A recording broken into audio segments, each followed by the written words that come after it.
Hello, my cookies. Welcome to Russell Cooks. Thanks so much for tuning in. Today, I have a French apple cake. Now, this is a little bit different than you might expect, but it's kind of like a cross between an apple snack cake and an apple pie. It's delicious. I think it's relatively easy. It does have a few tricky steps that we need to watch out for. You do need a springform pan. If you don't have it, this is going to be tough. I think it's necessary. This is kind of a battery cake. So it's not a pie that you can bake kind of in a pie dish. It requires a springform pan and has a handle on the side, and this allows you to remove the exterior. However, sometimes that means stuff can leak through, so I always like putting some tin foil on the bottom. Now that we know what we're doing, let's gather our ingredients. You're gonna need about 4 Granny Smith apples. You're gonna need flour. You're gonna need granulated sugar. We're going to need confectioner's sugar. We're going to need vegetable oil. You're also going to need milk and 3 eggs total. It's going to be 2 yolks, 1 whole egg. Are we still calling them eggs? Is it chicken caviar now because they're so expensive? You're going to need baking powder. You're also going to need vanilla extract. You know I love my vanilla extract. You're also going to need salt, some lemon juice, and finally, one of my favorite ingredients, alcohol.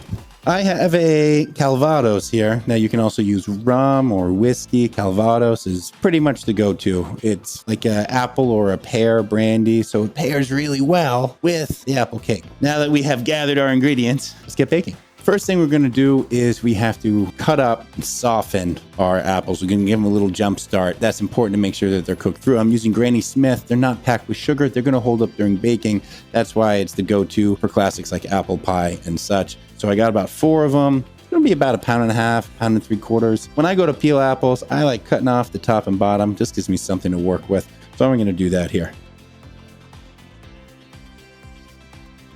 I'm just going to go through and peel them. You want to get all the skin off. It doesn't really turn tender when you cook it. But Russell, all the nutrients are in the skin. Yeah, well, then eat the skin by itself. Turn it into apple chips, crisp them up, fry them.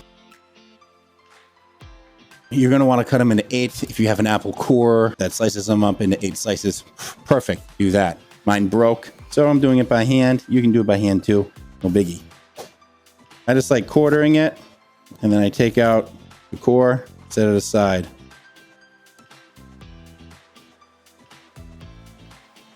We need to cut them in half lengthwise and then slice them thin about 1/8 inch crosswise. For the most part, a good measure is the back of your knife. Some knives, the heel here, are about 1/8 inch, so that's a good measure. Mine's closer to a 1/16, so I'm going to double the thickness here. So essentially, you want them thin enough so that they'll become tender, but thick enough so they won't break down and turn to mush. I'm going to put them on a really big plate because I'm going to end up microwaving them. A pie plate works perfect. I'm actually going to use a pie plate on top because you need to cover it, kind of hold in all that steam and moisture.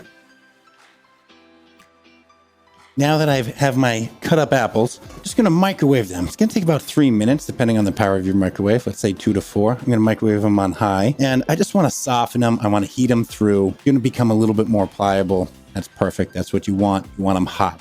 Now, while those are microwaving, we are going to prepare a little liquid that we're going to toss around. This is where our calvados comes in. All right, so I'm going to do about 1 tablespoon of the calvados.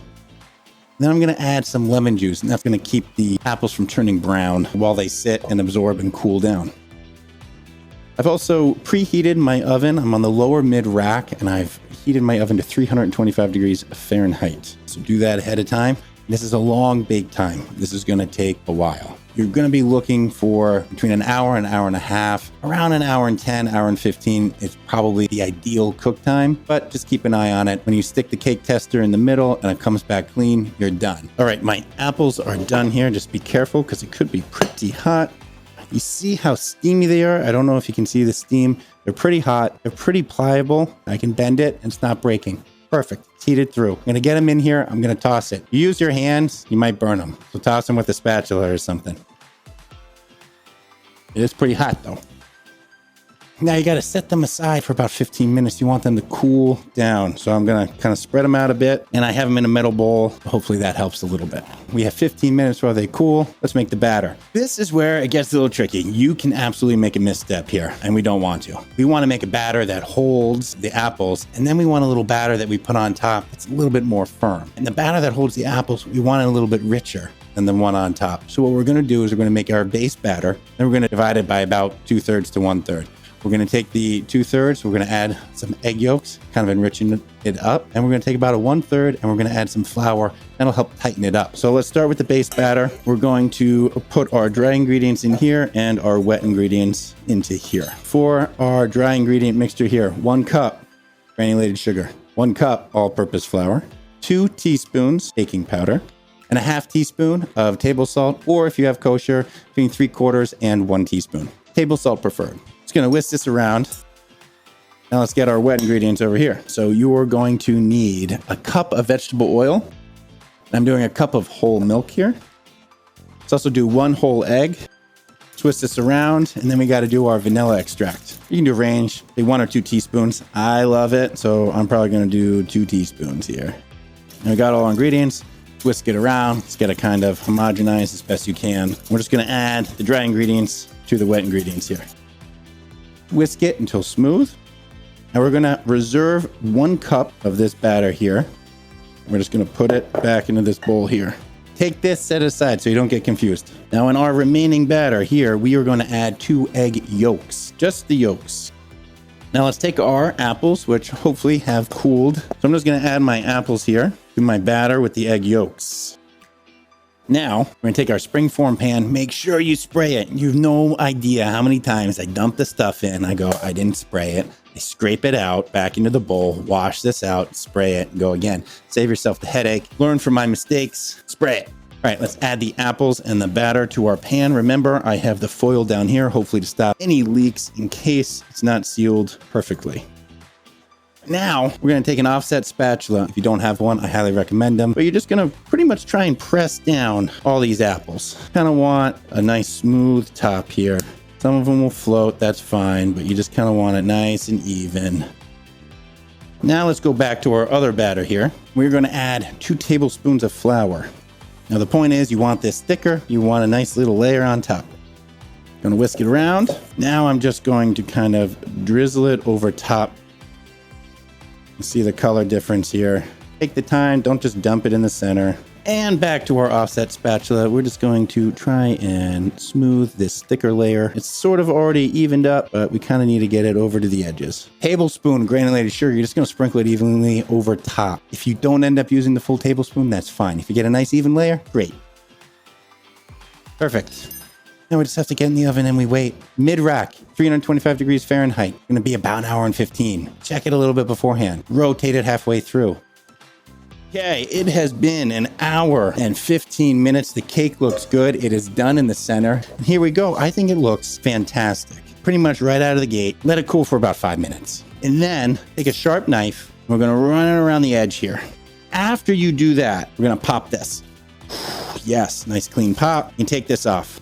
Now you got to let it cool for about 2 hours. It's kind of like a pie in that regard. 2 hours. You want it down to room temp. You want everything to tighten up. All right, it has been about 2 hours. The cake is cool. And now we're just going to finish with a little powdered sugar on top. We're going to cut it up. And we're going to eat it. My favorite part. You need maybe 2 tablespoons, I'd say, of powdered sugar here. I'm just going to dust it.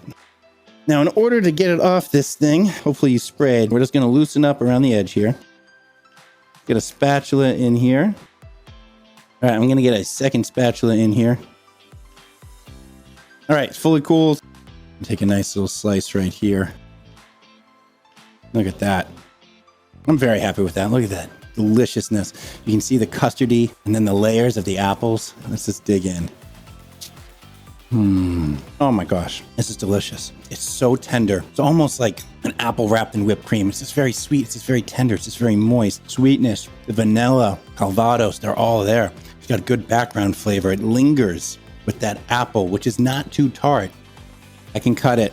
It's tender. This with a cup of coffee in the morning. Mwah, chef kiss. Thanks so much for tuning in. I really appreciate it. If you like what you saw, don't forget to follow me on YouTube, Twitch. I'm also on Instagram, Twitter, and TikTok. I hope to see you next time. Take care.